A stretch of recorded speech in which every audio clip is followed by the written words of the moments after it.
Welcome to my first official YouTube video on the Murdy Talks Basketball YouTube channel. Today I'll be reacting to the NBA.com article of each NBA team's off-season questions. So today I started off with the Southeast Division, and in the future episodes I'll be covering the different other divisions. And with that being said, let's start with our first team. Alright, starting off with the Atlanta Hawks. So the question is, will the Hawks get a defensive-minded swingman to satisfy their biggest weakness?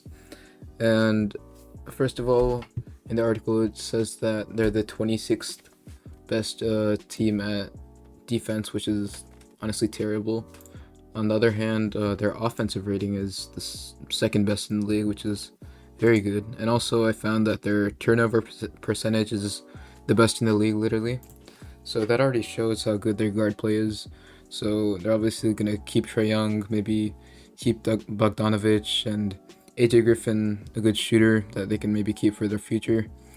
And Hunter, they're pretty good wings. So their guards and most of their wings are set, but they need to find, or they need to develop Okongwu and maybe trade Capella for a better big man. Not sure who they can get.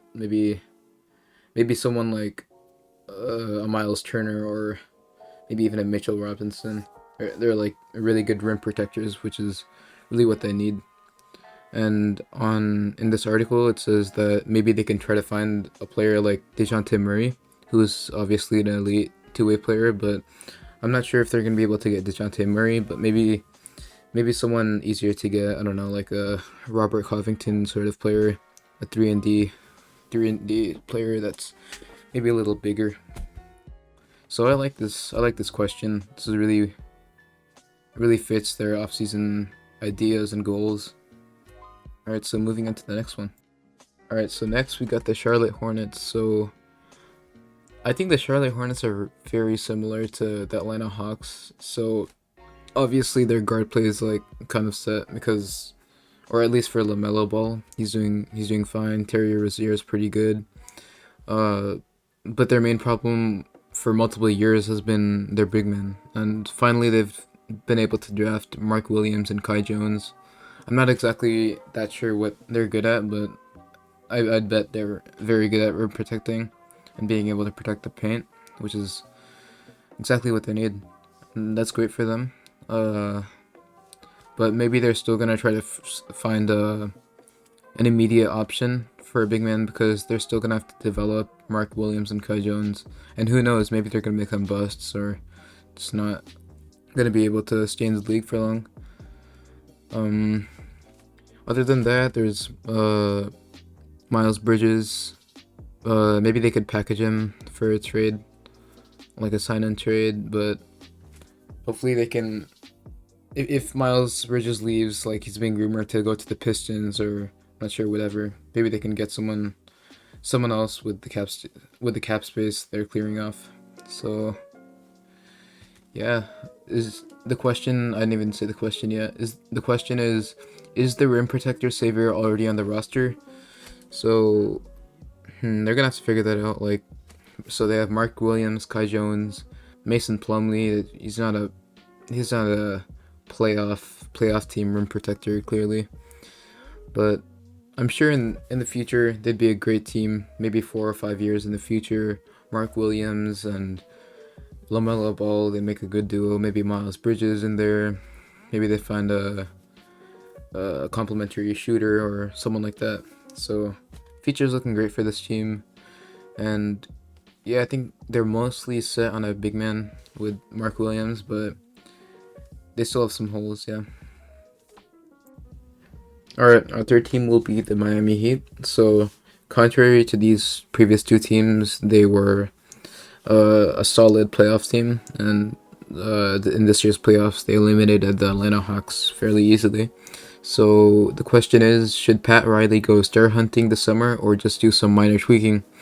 So obviously they made it to the conference finals and were literally one Jimmy Butler 3-point shot away from the finals.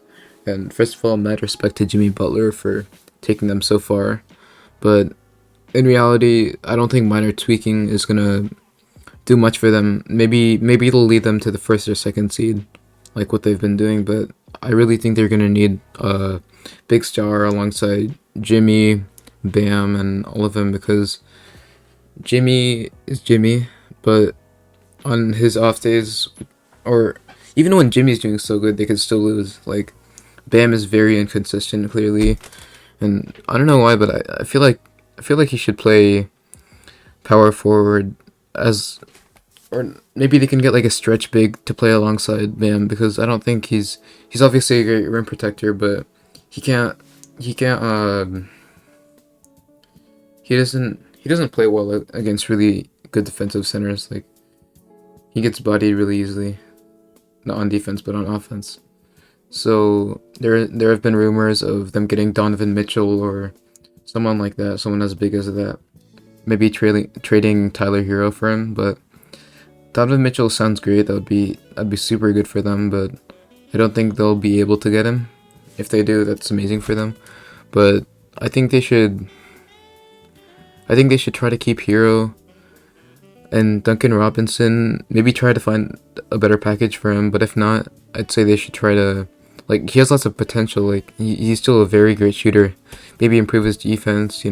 Like, they've been doing a great job in finding gems of undrafted players.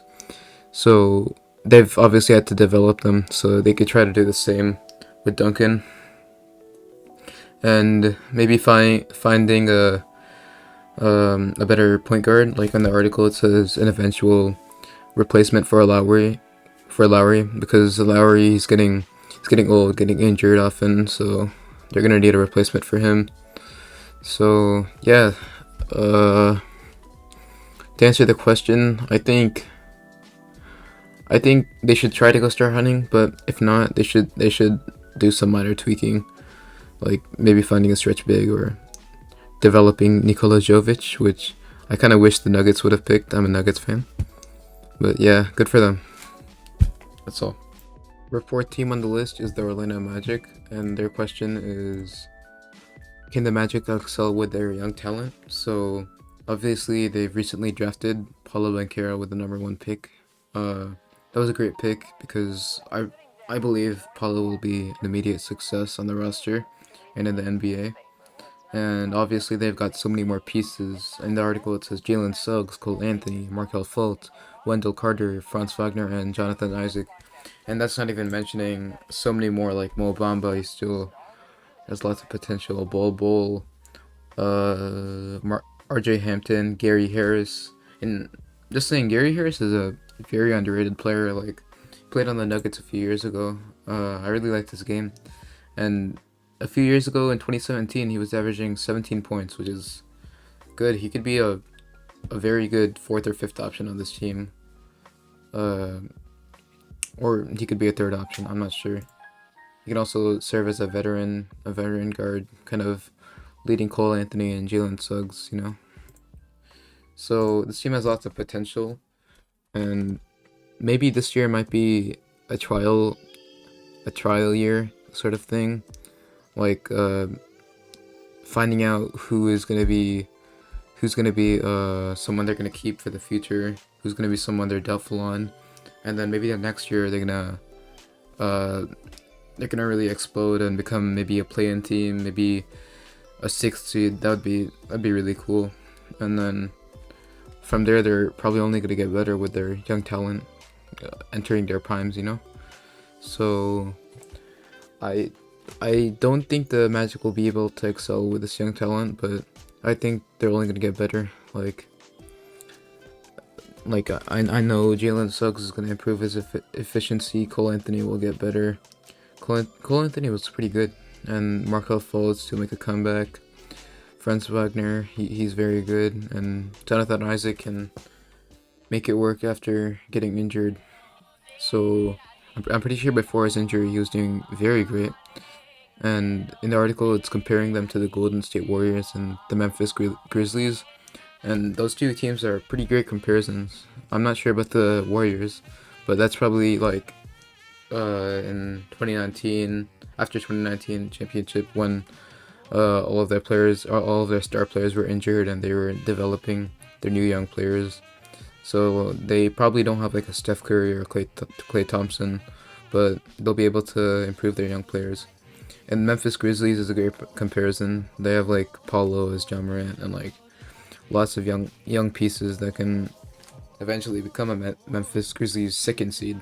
So if I were to guess, they're probably gonna be in that Memphis situation in maybe 2 years. So they have a great future and they got some great players. Lastly, we got the Washington Wizards. So the question is, will Bradley Beal and the Wizards maintain a long-term partnership? Yeah, so obviously it is a long-term partnership. Bradley Beal has stayed there for about 10 years, I think, at this point, and Bradley Beal, I'm pretty sure he's mentioned recently that he wants to start winning. He doesn't want to look back at his career and like regret staying on a bad team. And that sort of idea is clashing with the fact that the Wizards are so bad right now. And he's also leaning towards signing to a supermax deal to stay in Washington, and I think that's not a bad idea for Beal because maybe he sees the potential in the team. Because when you just straight up look at this roster, you'd think they'd probably be a play-in team or getting at least close to the playoffs. So because they have Kristaps, they have Beal, they have Kuzma, they have KCP is a great shooter, Rui Hachimura, they have so many great pieces, and right now they've even got Johnny Davis, who's going to be a good small forward for their team. And yeah, I think I think Bradley Beal will maintain the partnership, but if he doesn't, he might go to a team like, I don't know, the Miami Heat, because winning's gonna come very easily there. But yeah, I doubt he's gonna do that. He's probably gonna stay on the Wizards and stay there for I think 5 years. 5 years, 250 million. I think that's the supermax, which is possible. And yeah, like the other teams in the Southeast Division, they have a great future. With all their players that are basically in their prime right now. So even though they've got a great future, that's not going to last very long. Maybe for a few years, because Bradley Beal, he's what, I think he's 32 or no, maybe no, he's 30. So Kristaps is nearing the age, and Kyle Kuzma is also nearing the age. So they're probably in their primes right now. So they've got to take advantage of that for this year, next year, and that's basically all they got. That's basically all they've got. So, I really like this article. These questions are great. They're really showing what the teams need to do in their offseason. So I've covered all 5 of these, and in the next video, maybe tomorrow, I'm not sure, I'll be covering, maybe I'll do the Central Division in the Eastern Conference. That sounds fine. And that's it for today.